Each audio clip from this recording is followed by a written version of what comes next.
Nako, ito naman si Trillanes, masyadong kabado. Ito ang sigurado dito pagka naging presidente si VP Sara.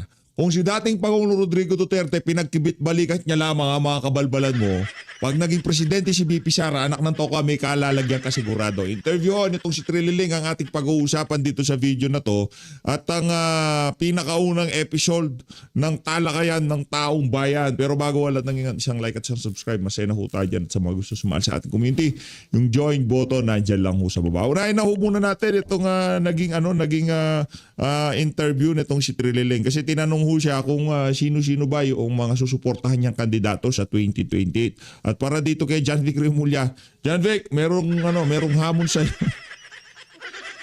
Merong hamon sa iyo itong si Trililing, ha? Merong kondisyones. Merong kondisyones sa iyo si Trililing bago kanya masuportahan sa 2028 presidential election kung sakaling tumakbo ka man. Ito, panoorin ho natin mga kababayan. Game!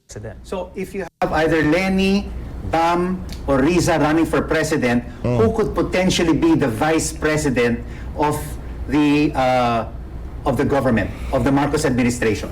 I can think of at least two names. You have Senator Erwin Tulfo or General Nick Torre. So this would be a good complement to... Nick Torre na. Erwin Tulfo, si Eric Silvester at saka itong si Nick Torre. Paano magiging vice president itong si Nick Torre? Anak na to ko, madami-daming investigasyon na kakaharapin niya next administration. O baka nga magtabi pa kayo sa kulungan nito eh. Diba? Ang daming kabalbalan mula sa kay OJC, kay dating Pangulong Rodrigo Duterte, kay Vice President Sara Duterte, napakaraming kabalbalang ginawa ni Nick Torre paano siya magiging presidente. Anak ng tao ko, subukan niya muna mag-congressman o barangay captain o senador muna. Anak ng tao. Wala. Kasi ito noon kasing nagkaroon ng Mayor Duterte na naging presidente, lahat sila nagdundagan. Kahit na walang background sa politika, kaya pala kahit pala ganito kahit pala siya kang local chief executive, ganito ganyan, diretsong presidente, kaya pala kahit di ka na mag-senador, kahit di ka na mag-congressman. Pero si Dati Digong nag-congressman niya. Kaya pala ang hindi ho nila naiisip, yung Duterte, meron nga kasi silang exhibit Diba? Meron na silang napatunayan. Ito si Nick Torre, anong napatunayan niya? Pagkaladkad doon sa doon sa mga inosenteng miyembro ng KOJC? Panggigipit sa mga kaalyado ni dating Pangulong Rodrigo Duterte. Sige nga, tanungin ko kayo dito mga kababayan. Ano ang unang pumapasok sa mga utak nyo pagka nakikita nyo ang pagmumukha na to? Sige nga, tanungin ko kayo. Ako, ang pinakaunang pumapasok sa utak ko yung sinabi niya kay dating Pangulong Rodrigo Duterte. Yun. Kaya ako pagka aarestuhin na yung walang yung Nicolas Torre na yan, pagka lumabas na yung warrant of arrest niya, maraming yan yung posibleng kaharaping kaso. Diba? Yung pang-aabuso niya sa kapangyarihan niya. Matagal mo, pagka hindi umano yan parang masasabi mo yun. Ilang taon nun si Tatay Digong? 79 years old? Ay, 80 years old? Mag-80 years old? Sasabihin mo yun, lolo mo na yan Walang nga talaga tong si Nick Torre na to. Pag talaga, kahit hindi na ako aktibo dun sa mga panahon na yung talagang nangyaka Nick Torre. To any of the three. Okay, if it's not Senator Riza and it's Lenny or Bam running for president, Senator Trillanes, Yes. will you support them? Yes. So I've been very clear about this thing. Yan, We need to prevent a Duterte resurgence or Sara Duterte presidency, to be very specific, because they will destroy democracy. Parang hindi naman totoo yan. Anak ng toko, sa Davao napaka-demokrasya naman doon Ano sila doon? Nag-mayor sila ng napakatagal. Mahal na mahal sila ng sambayan ng Pilipino, ng mga mamamayan sa Davao. Malaya naman silang pumili ng leader nila. Ano demokrasya pinagsasabi nitong unggoy na to? Sabihin mo, kung si dating Pangulong Rodrigo Duterte hindi kanya kinana, Ibahin mo si Sara Duterte, anak ng toka. Shoot ka sa banga pagka nagkataon pag naging presidente si VP. Ay nako, Luistro, Trililing, Nick Torre, mga Remulla Brothers, Marcos Jr.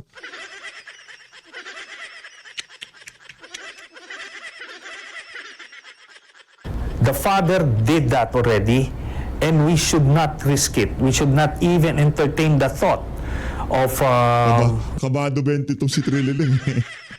Isipin man lamang na magiging presidente si Sara. Wag, ganon. Ano to? Kalmahan mo lang, Brad. Kalmahan mo lang. Kalmahan mo lang. Huwag ka masyadong kabado. Masyado ka na paghahalata eh. Dahil alam mo, marami kang kabalbalang ginawa. Marami kang katraidorang ginawa. Pilipino, naman to ko ini-entertain yung banyagang korte na wala naman jurisdiction sa Pilipinas para para matulungan ng administrasyon na galit kay dating Pangulong Rodrigo Duterte at makapaghiganti noong 2015 dahil nag-apply siya ng vice president sa kanya at hindi siya tinanggap. Yak! Brad, mag-move on ka na. Di ka magiging masaya sa buhay mo yan. Move on. Sara being president again. Well, your choice for vice president is either Senator Tulfo or General Torre. General Torre. But of course, you have other names being floated around, like Secretary John Vic Remulla, who has said that he may be interested, high profile as well, and also Secretary Vince Dizon. Would they also be probable vice presidential candidates? Yeah, for sure. Pero ito yan, sa case ni Secretary John Vic Remulla, kung mahuli niya si Bato, Bantag, Atong Ang, Leonardo, I think meron na siyang mapapakita. Pero kung wala, kung puro press con lang, he shouldn't even try. John Wick, puro press. Kinakanakan itong aso. John Vic, puro press con ka lang daw. And talking about qualifications for president, I spoke with President Bongbong Marcos a couple of weeks ago, and he told me that the next president must understand economics, healthcare. Yeah. How important is this, rather than having a lawyer in the vice president who is running in 2028? I think ganito kasi, no? Siyempre, si President Marcos would see things in a different light. But as an outsider, ang masasabi ko, the 2028 or the next president would not be a peacetime president. Hindi ito parang business as usual, okay lang. There will be several strong forces at play. Let me just start with China in relation to their plans toward Taiwan. Mabigat 'yon. Di ba? Tapos Brad, alam mo ano lang ang mabigat dito, mabigat lang dito, bro, yung eye bags mo. Kasi ang dating parang di ka na nakakatulog eh. Di ba? Sa mga nangyayari ngayon, di ka na nakakatulog. Nag-gain ng napakatinding momentum itong si Vice President Sara Duterte. Di ba? Matindi ho yung gain na nangyayari ngayon. Sa tingin ko, itong mama na to, ang matindi lang dito, yung hindi mo pagtulog. Yung eye bags mo lang ang matindi dito. Yun lang ang mabigat dito, Brad. would still have different forces. Assuming, let's say, the middle forces would win the presidency. Do you expect the Dutertes to just fade away? Hindi, mga bata pa yan. They're just in their 40s. They will go on a rebound. Tapos, sobrang pera niyan. May drug money yan, may gambling money, lahat-lahat yan. They will constantly try to undermine the government. May drug money. Meron pa ba naniniwala sa sinasabi nitong unggoy na to? Aso na to? Ano ito? Duterte may gambling money, may drug money. Si Raulo ka ba? Hindi, nagtatanong lang. Curious lang ako. Si Raulo ka ba? Sa tingin nyo ba, Sa katagal-tagal sa politika ni Tatay Digong, baka dumidede pa tong si Trilene nasa politika na si Tatay Digong. Nasa Davao na siya, inaayos niya na Davao. Sa tingin niyo ba sa kahaba-haba ng panahon, kung merong ginagawang kalukuhan itong si dating Pangulong Rodrigo Duterte, una na dyan, korupsyon, yung drug money, yung sugal. Sa tingin niyo ba, hindi lilitaw yan? Anak ng tao kasi, ayaw niya nga pasugalin ng mga Pilipino. Diba? Noong panahon ni dating Pangulo Rodrigo Duterte, napakaraming nagtutulak sa kanya na online gambling. Ano sabi niya? Hindi, pogo tayo.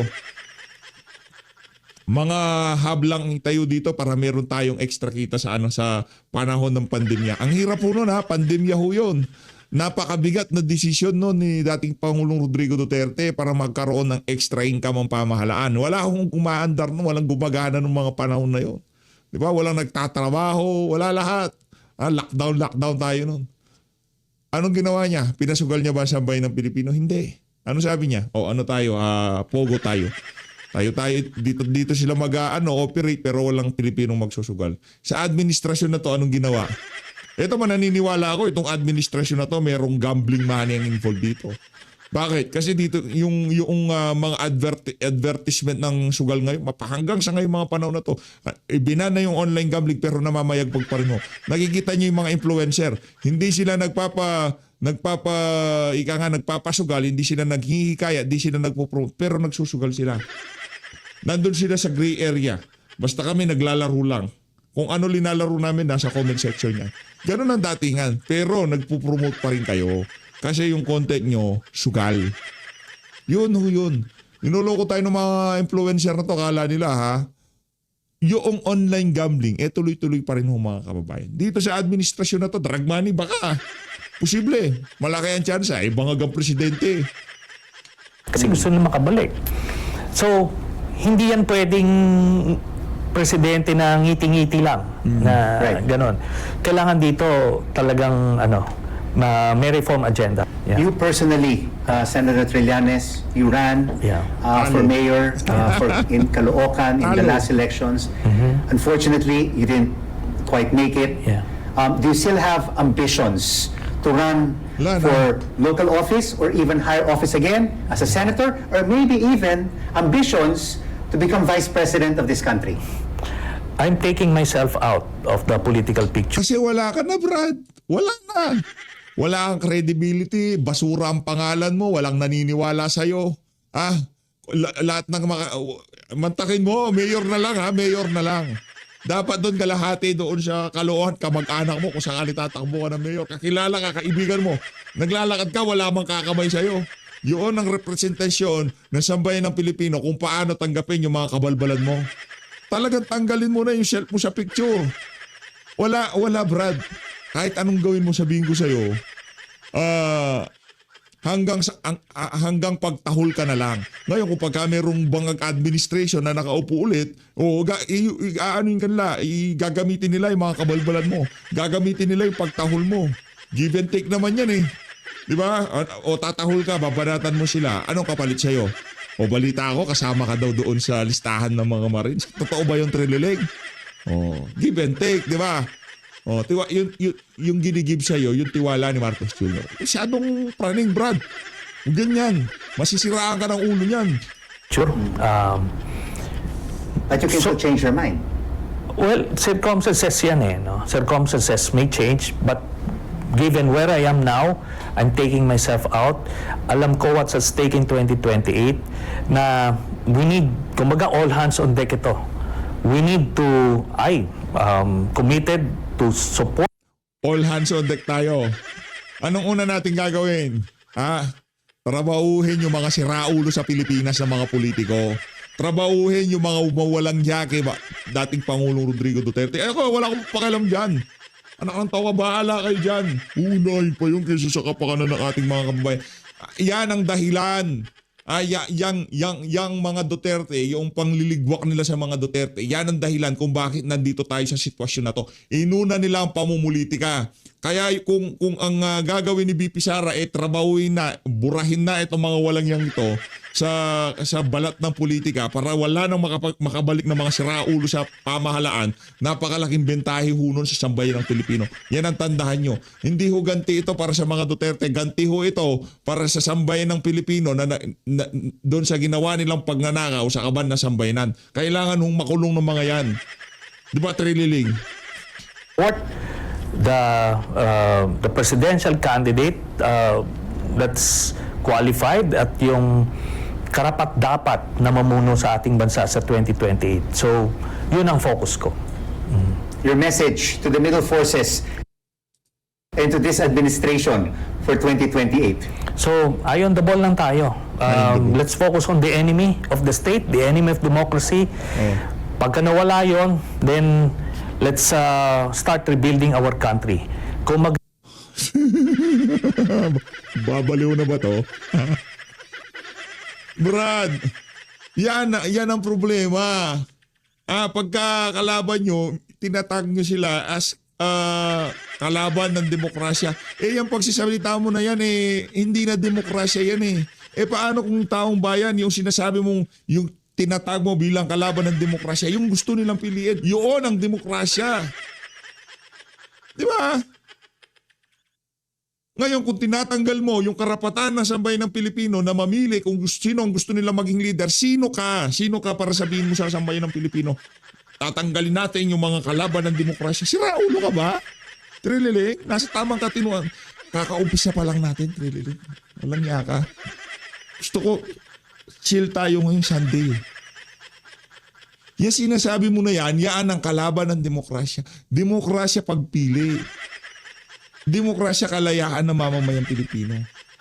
Kung kung kayo ang magdidesisyon kung tatanggalin yung mga kalaban sa demokrasya, diktatorya yan. Kasi yan ang ginawa ni Marcos Sr. Tinanggal nila yung mga kalaban nila sa politika. Paraning, ayoko na. Parang tinatakasan na ng bait ito si Trililing. Ayaw na natin dyan. Dapat ganyan na lang, Brad. Pumikit ka na. Tatay ka, Propalutikia. Magandang hapon po muli. Ito si Malutikia. Ito po ang aming edition 1 sa aming talakayan Subscribe po kayo at talakayan ng taong bayan. ng taong bayan. No? Ngayon po pag-uusapan natin ang detalye sa tinatawag na Confidential and Intelligence Fund. Pag-uusapan rin po natin ang bank secrecy at pag-uusapan rin po natin ano ang role ng AMLA dito sa mga bagay na ito. At ang pang-apat, anong impact nitong mga pagyanig na nangyayari sa industriya at anong epekto nito sa ekonomiya. Yeah. So ngayong hapon na ito, kasama po tayo ng kapitagang mga individual sa kanilang larangan at propesyon, no? Unang-una po dito, nandito si Brigadier General Carlos Kita, isa pong retired officer ng AFP. Siya po ay kasama sa PMA class ng Matikas of 1983. Nako, mabigat po ito, hindi lang certificate, no? May master's degree in public administration from Harvard Kennedy School of Government. Ang areas of expertise niya is defense, security, intelligence operations, public policy.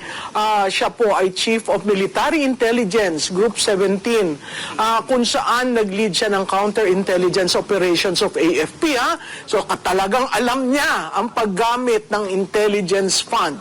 Matapos po niyang mag-retire, naging Undersecretary for Administration and Finance and Chief of Staff, nako sir, ng anti-red tape.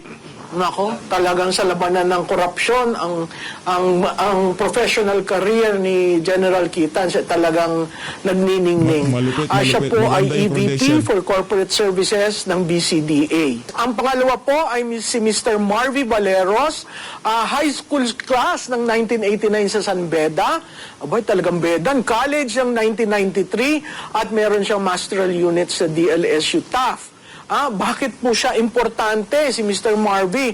Kasi may 30 years of banking experience, branch manager ng iba't ibang bangko, ng Universal and Commercial and Savings Banks. No? So, yan po ay bumubukod tangi ang Ganda ng mga Planters ano. Bank, East West, Main Malulupit ang mga kasama ni Pop. Bank at CTBC Bank. Siya po ang ating resource speaker, resource person para sa usapin ng bank secrecy at to a certain degree ang role ng AMLA dyan. Ang pangatlo po ay parati po nyo itong nakikita na nagbibigay ng diskurso sa ekonomiya ang aking isang matalik na kaibigan, si Corazon P. Guitote. Ekonomista po siya, CPA, business executive. Kilala po siya sa corporate communications and economic commentary. Investor relations, siya po ang unang executive director sa Bangko Sentral ng Investor Relations Office. Pag nakikita niyo po siya, ang pinag-uusapan ng ekonomiya, pero na pagsama niya sa usapin ng korupsyon at ano ang economic impact ng mga problema sa korupsyon. At ang panghuli po ay si Police Colonel Jonathan Galang, isa rin po retirado, no, na ang current niyang business ay sa Philcore Multi-Energy Corporation at Peak Summit Resources and Development Inc. Dami-dami pala ito, no? COO and EVP. Yan po si Colonel John Galang at nandati po siya ay nasa PNP Air Unit, PNP Aviation Security Group, PNP Intelligence Group, and as Chief of Staff of CAMSUR PPO PRO 5. Licensed commercial pilot, hindi ko yun alam for fixed and rotary wing aircraft. Magandang matanong yan, lalo na dun sa aeroplanong ginamit kay PRRD. Pero ano ba yun, fixed or rotary? Masyadong technical, no? So marami po siyang training sa security from the Executive Course sa National Security to the National CIT Curriculum Development Program to diplomatic security, counter-terrorism, lalo na nandyan ang ASEAN Summit ngayon, no? At may cross-border transportation of currency. Pwede ba dito ang Bitcoin and bearer of negotiable instruments? Baka mali-maleta rin yung pinag-uusapan dyan sa cross-border, no? So, magandang hapon po ulit. Ang dami ko nang sinabi. Sila po ang ating magiging kasama sa ating first edition ng talakayan na para sa taong bayan. So, simulan po natin yung usapin uli. Paano, doon po sa ating mga kasama sa AFP, mga retired sa AFP at sa PNP, pwede nyo bang sabihin sa taong bayan, ano ang difference ng confidential at ng intelligence sa inyong organisasyon? Well, ang intelligence fund, yan ay term na ginagamit sa armed forces at saka sa PNP. So, Tulungan nun natin itong talakayan na to. Punta ho kayo sa Talakayan ng Bayan, ha? Mag-subscribe ho kayo, suportahan ho natin itong channel na to. Kung ang host dito ay si Prof. Malutikia, nako, malupit ang magiging talakayan dito talaga. intelligence operation, of course, ang pinaggagamitan niya. Yung confidential fund, dahil supposed to be naman, ay wala talagang intelligence fund ang mga iba-ibang ahensya ng gobyerno, ay inadapt nila itong confidential fund. So ito, based sa definition ng confidential fund and intelligence fund, ayon na rin dun sa joint memorandum circular ng COA, DND, DILG, GOCC. So dito nakapaloob yung pag-distinguish sa kanila, yung confidential fund para sa mga national government agencies, GOCCs, local government unit. Ang intelligence fund is for the military and the police. Yun po ang pagkakaiba niya. Pareho ba, sir, ang proseso nila ng pagbuo ng yung plan, pagpondo?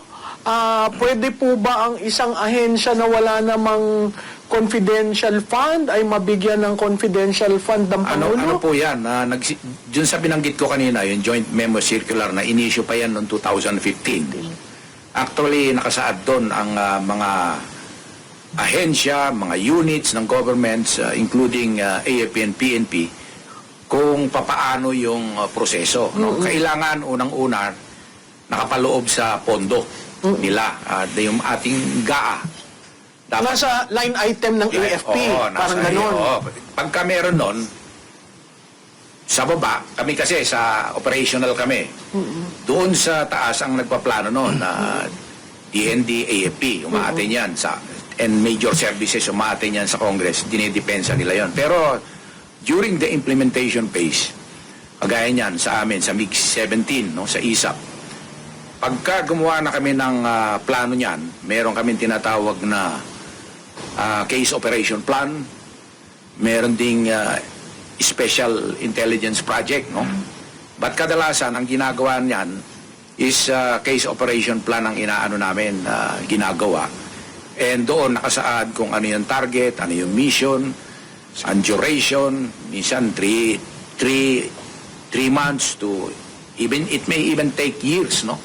Depende sa sa So sir, ibig nyo sabihin, hindi, yung planong yun, hindi overnight.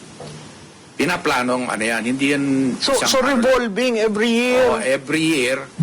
Kaya nga, mamaya, siguro matanong din natin sa PNP, police kung para makita nila yung similarity. No? So, ko muna kay Oo, Colonel Galang, ikaw, sa PNP, Actually, ma'am, wala pong pinagkaiba. Similar and same, almost the same operations din po yan pagdating sa Philippine National Police. Yung pong pangalan lang, sinasabi natin na CIF or Confidential Intelligence Fund, tapos Intelligence Fund for the Uniformed Services. Doon po sa mga government agencies, yun nga po, it's called Confidential Intelligence Funds. Yun lang po yung pinagkaiba. Pero as far as concept, operations, pareho po yan sa AFP. Yan din po yung ginagawa sa PNP. so kayo rin, dyan ba nagagamit yung order of battle? Yes, ma'am. So sa yung- case build-up po kasi, Yun yung case build-up. So pag case build-up, tapos ang final nun, yung order of battle. iba rin yun. Pero ang sa intelligence plan, more on, pag sinabing case operation plan, nakadefine doon ang kung sino yung dapat i-neutralize. Pwedeng personality, pwedeng group, o pwedeng a certain area, no? So nakadefine yon and may certain period, and dito ginagamit yung kung sino yung mga agents na i-employ mo. Mamaya ipapaliwanag ko siguro yon para hindi rin siguro along the way. So may mga yan na designated agent, sino yung supervisor, case officer.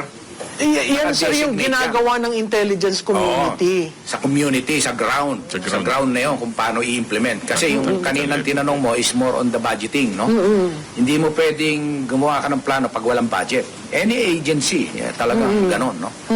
Military ka man, police, o ahensya ng gobyerno, hindi ka pwedeng gumawa ng action mo without appropriate budget. So sir, point blank, yung binigay kay BP, may plano yon? I presume na dapat yan kasi yung mga gumagalaw diyan, syempre meron naman naka-assign sa kanilang military and police elements, and doon syempre alam nila yung ginagawa nila. Once na ibinigay sa kanila yon, they are obligated to prepare a plan. Hindi pwedeng gastusin ko na to, bahala ka na dyan. Hindi pwedeng ganon. So yung konsepto na ginastos, binulsa, at linagay sa bangko ng Vice Presidente, pwede ba sa CIF yun? Hindi po pwede dahil doon po kung mababasa ng anyway, makikita niyo po ito sa Google, i-Google niyo, no? Yung joint memorandum circular ng COA, DILG, GOCC at tsaka ng DND. So doon nakapaloob yun, na number 2015-01, no? Dated January 2015, no? Makikita niyo po doon yung proseso. Kaya imposible na magamit yon at maibulsa. Dahil kahit na confidential po yan, Ino-audit pa rin yan. ino-audit po yan. May audit system po doon. Meron po ang COA. chairperson ng COA, yung tinatawag na Intelligence and Confidential Fund Audit Unit. Audit unit, yeah. So meron doon na kailangan isubmit yan ng ahensya doon sa naka-report, sealed envelope, tapos doon. Pero hindi doon nakasaad kung code ang nakalagay doon, code lang talaga yon. Hindi nire-reveal yon dahil kagaya mga anong mga pangyayari. Kaya importante, merong code ang operation. Sa operation pa lang, O-plan, minsan ganon. Case operation plan, Nako. Agila, pwedeng ganon. So talagang coded talaga. Coded. Kahit sa PNP, talagang ma'am. lahat ng operation Ginagamit plan. yan, code, pseudonym, alias, and even yung mga writer nga, may pseudonym eh. Oo. Pero ito, more on, important dahil yung secrecy, no? Maraming reason kung bakit kailangang may alias or code or may pseudonym. Kasi, una, for security reason, for safety. Kasi hindi mo pwedeng, ako mismo, nung naging, ako, commander ng MiG-17, meron akong code, ang code ko, Bravo, no? Code nyo. Oo, ako, Bravo. Kayo mismo, sir. Pero yung pseudonym ko, hindi ko pwedeng sabihin until now, hanggang ngayon. Kasi, Dahil? siyempre, meron akong mga ibang activities na ginamit ko yung pseudonym ko. So, Kahit may ang mga official. covert operation, lahat naging intelligence chief, may mga code yan.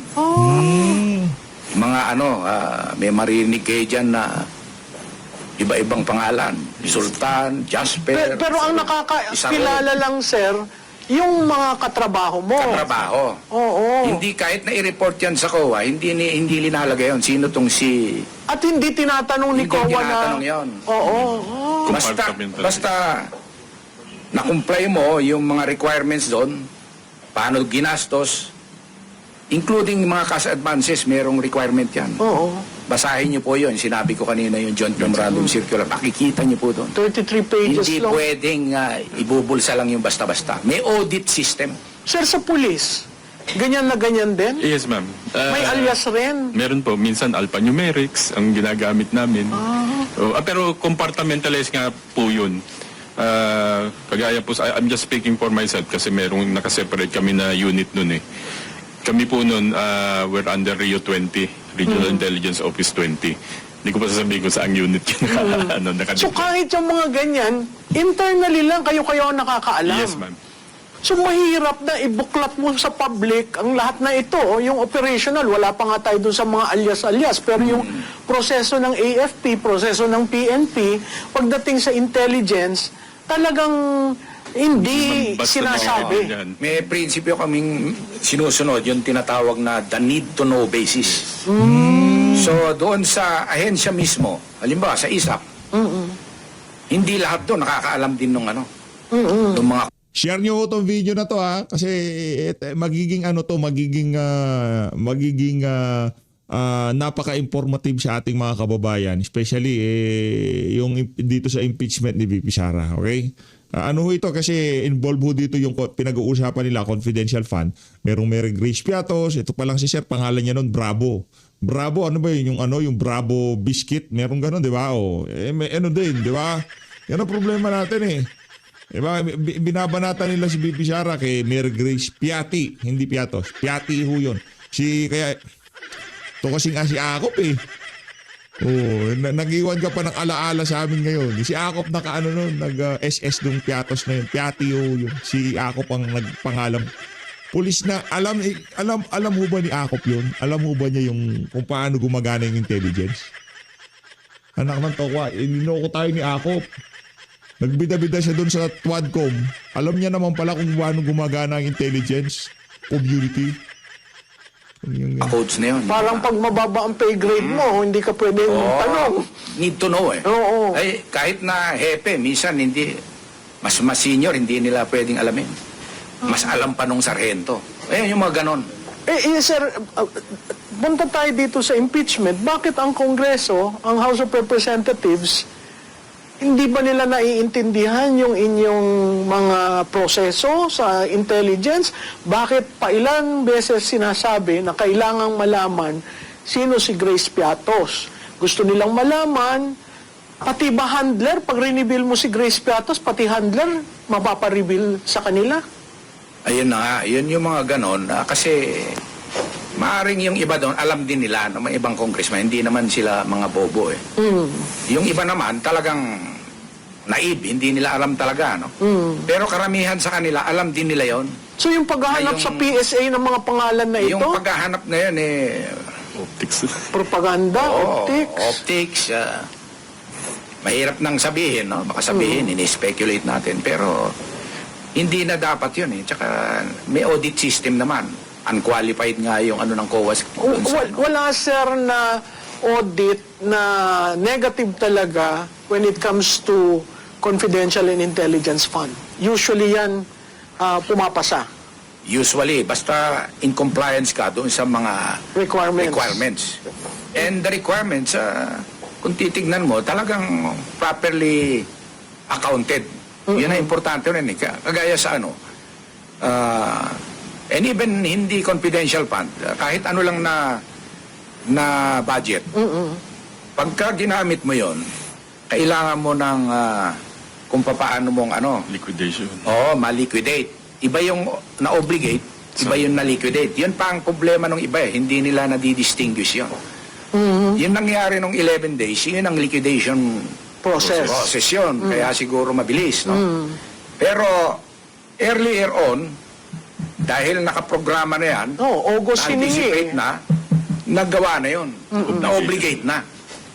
Kumbaga, encumbered na siya, nakatutok na siya, allocated na siya. Isa ko pang tanong, dapat ba cash ang binibigay?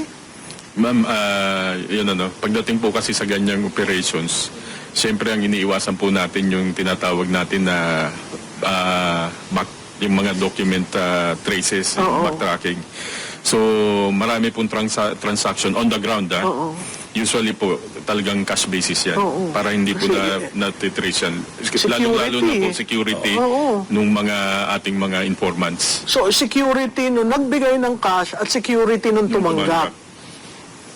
Interesting yan, ha? Hindi ma'am kasi ano yun eh. Kumbaga, siyempre po proteksyonan mo rin yung informant mo eh.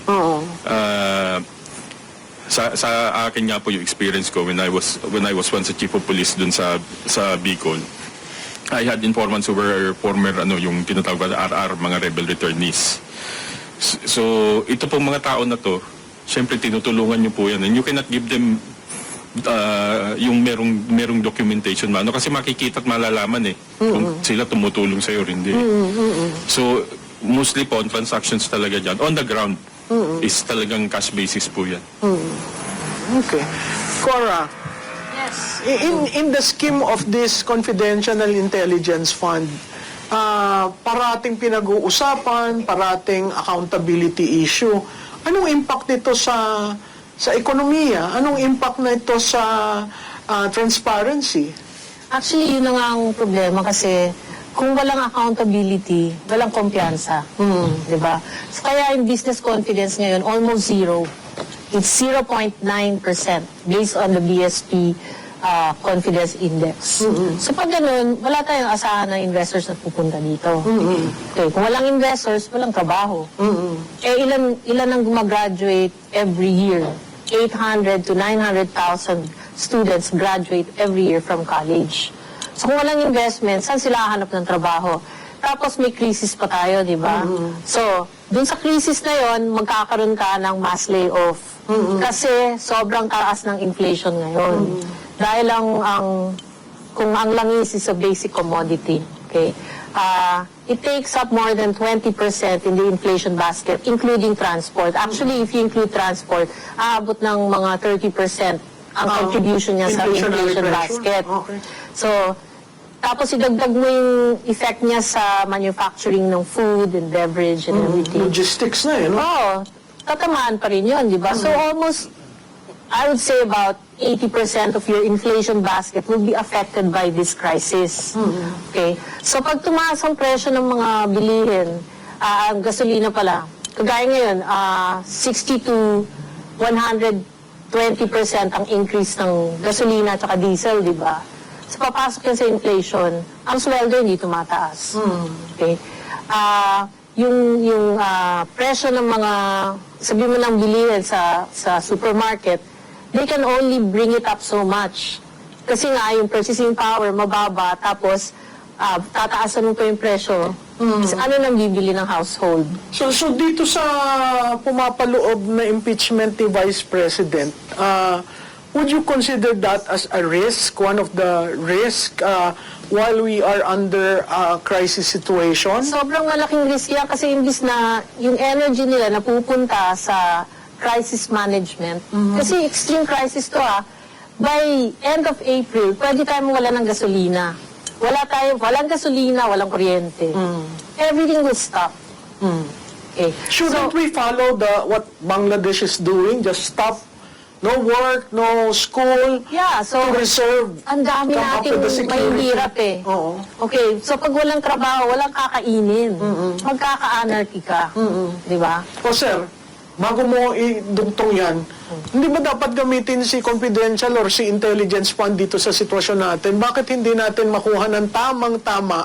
Ano ba talaga ang problema natin at iba ang sinasabi sa labas? Well, dahil nasabi mo yan, yung intelligence pa nga ni BBM is 4.5 billion, no? Dapat yan ang tinututukan niya na alamin kung ano ang dapat na ano ang nangyayari at mangyayari at ano ang dapat na responses dito sa Kasi mga magkakaiba ang mga sinasabi eh. Ayun na nga, ang problema, ang nangyayari is, ang tinututukan nila is yung politika, yung, Politika, oo. like for example, itong impeachment, and i-demolish yung mga ibang political opponent nila. So yun ang problema. Dapat itong intelligence fund ng ating Pangulo na napakalaki, dapat pinagtutuunan ng pansin itong krisis na nangyayari ngayon. Para, Kasi hindi naman natin na foresee itong krisis. So talaga nagkukumahog paghahanap ng line item. Alam mo, Malu, as early as February, nag-aalarma na ako sa Facebook. Sabi ko, may repatriation plan ba ang gobyerno? In case matuloy yung gera. Wala eh, di ba? Ngayon lang sila nag-iisip. Kumbaga, delayed reaction. Imbis na maging proactive, delayed reaction. Ngayon lang sila nag-iisip. Tsaka mahirap yung uplift, ha? Pag hindi na uplift, Walang ngipin yun. Walang ngipin Sayang yun. ma'am yung sayang yung 4 billion intelligence fund. Oo, sayang. Sa intelligence po kasi meron pong tinatawag, ano po yan merong tactical, merong strategic intelligence. Sa halagang 4 billion, you should have been able to predict Yes. or evaluate yung nangyayari as early as last year. Kasi po may mga indicators as Ma'am Cecil was saying. May mga may mga lumalabas na indicators Iyan po yung mga tinitignan sa intelligence operation. Tinitignan niyo yung mga indicators, nagtutugma ba? Ito ba kailangan na ng action plan ito? Kasi scenario planning na correct, dapat. ma'am. Pero sayang yung 4 billion. Tingnan mo nakahang tayo ngayon. hindi natin maintindihan kung so, ang question nga doon, ginamit ba talaga sa intelligence operations yun, yung pondo na yun? kasi sir, Yun ang question noong mark. Baka pinang pulburon lang, pinanchongke. Sabi nga si Amy Marcos kasi kung ano mga sinasabi sa kapatid niya Baka noong 2025, natatandaan ko, hiningi na niya ang release ng full intelligence fund ng first quarter pa lang, 2025. Hindi ko alam kung paano actually, nangyari. Yun ang dapat na ina-account. Oo. Yun ang dapat ino-audit dahil sa laki ng halaga na yun. Oo. Baka lumabas naman. Oo. Alam mo, Malu, ang nakakapagtaka pa dito kasi alay tayo ng US. Ang US ang nag-umpisa ng gera. So bakit hindi tayo nakakuha ng intelligence? Oo, diba? Dapat nakahanda na tayo. Parang yung intelligence natin hindi tama ang paggawa at kahapon nagulat ako sa National Security Council dun sa presentation nila sa Senado, at sinasabi nga nila na kailangan mag-convene ang National Security Council. Hindi ba dapat yun? Hindi na kailangang sabihin, pero Automatic na yan. automatic Tawag yun. lang ng presidente. Oo. At saka natatandaan ko, hindi ko alam kung kanino kayong presidente naglingkod. Mayroong command center talaga na nakaset up, monitoring all these things. Ngayon, parang, kasi kung paano ginisa si Secretary Garin kahapon sa Senado, kung paano tinanong lahat ng cabinet secretaries na umattend, apparently parang hindi sila nag-uusap. At mali ang sinasabi sa taong bayan. Kaya nga, di ba, nagsabi si si Yusek Claire Castro, hindi niya walang crisis. And then 2 days later, nagkaroon ng... Hindi nga 2 days on the same day. Same day pala. Sa umaga, nagsabi siya walang crisis. Ako Walang naman yung crisis. BFF ko, di kaagad sumagot ako. Pagdating ng mga 2:00, iba na ang sinasabi. At nautusan na daw ng Pangulo, ganito. So, yun yung Ang gabi, nagkaroon ng EO. Di ba? Si So, Apli. coordinated ba sila? Parang hindi, no? Ayun na nga ho mga kababayan, maraming salamat sa pagsuporta sa PH Update. Dito na ho natatapusin ang napakagandang talakayan na yan. Diyan sa talakayan ng bayan. Maraming salamat ho. Mag-ingat ho kayo lahat. Ang lahat ng Pilipinas.